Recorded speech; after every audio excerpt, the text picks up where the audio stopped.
اسلام امن، محبت اور اخلاقیات کا درس دیتا ہے، یہی اسلام کی مقبولیت کا سبب بھی ہے۔ یعنی نبی کریم صلی اللہ علیہ وسلم کی سیرت و کردار ہی ہے جس نے اسلام کے پیغام کو سارے عالم میں پہنچایا۔ حضرت اس تناظر میں آپ کیا پیغام دینا چاہیں گے کہ آج امت مسلمہ کو وہ کون سی چیزیں اپنانے کی ضرورت ہے کہ اس پیغام امن و محبت کو مثبت انداز میں فی زمانہ اپنی ذمہ داری ادا کرتے ہوئے ہم پہنچا سکتے ہیں؟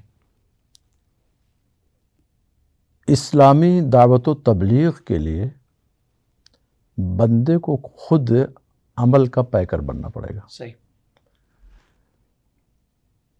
لما تقولون ما لا تفعلون، خود پیکر بننا پڑے گا، تو اللہ تعالیٰ پھر اس کی زبان میں بھی اثر ڈالے گا۔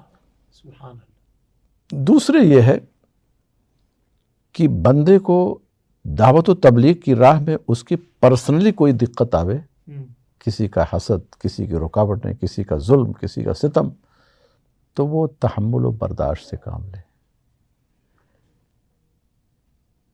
مذہب و مسلک پر حرف آئے تو سیسا پلائی ہوئی دیوار بن جائے، وہاں پہ کمپرومائز کرنا یہ اپنے مسلک کو ذبح کرنا ہے۔ اس لیے میرے چھوٹے سے تجربے سے یہ ہے کہ شخصی معاملات ہوں سب سہ لو، برداشت کر لو، جو جاؤ، لیکن جہاں مسلک اور منہج کا معاملہ ہو تو سیسا پلائی ہوئی دیوار بن جاؤ تاکہ تمہارے مسلک پر کوئی حرف نہ آئے۔ سبحان اللہ، سبحان اللہ۔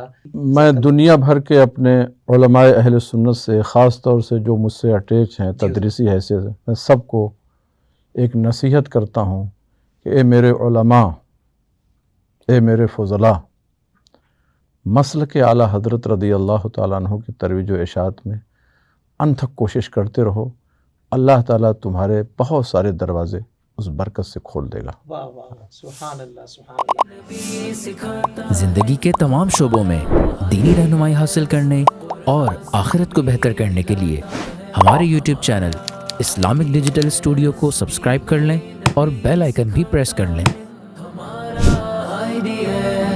قرآن سے بھی ملاتا ہے ہمارا